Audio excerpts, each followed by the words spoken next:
দক্ষিণ এশিয়া থেকে এখন এক অস্থির রাজনৈতিক এবং সামরিক উত্তেজনার মধ্য দিয়ে যাচ্ছে। একের পর এক পাল্টা আঘাতে কাঁপছে আকাশ, ধ্বংসের সুর বাজছে সীমান্ত পেরিয়ে বিশ্ব রাজনীতি। ভারতের সাম্প্রতিক বিমান ও ক্ষেপণাস্ত্র হামলার জবাবে পাকিস্তানও পাল্টা প্রতিক্রিয়া দেখাতে শুরু করেছে।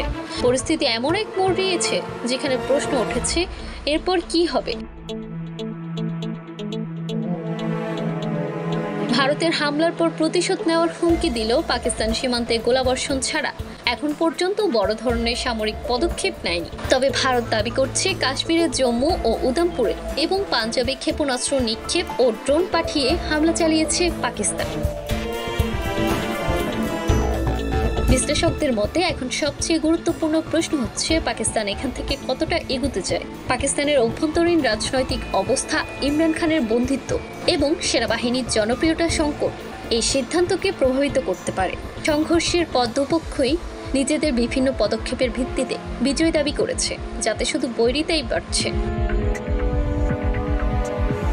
পাকিস্তানের এখন দুটো পথ রয়েছে: কূটনৈতিকভাবে আন্তর্জাতিক সমর্থন আদায় অথবা সরাসরি সামরিক প্রতিক্রিয়ায় যাওয়া, যা সংঘাতকে আরও ভয়াবহ করতে পারে।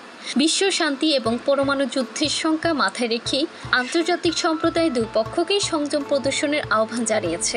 তবে দুই দেশের নাগরিকদের মনে একটাই প্রশ্ন, এই উত্তেজনা কি সীমিত থাকবে নাকি আরও বড় হবে? জান্নাতুল তাহসিন, FTV নিউজ।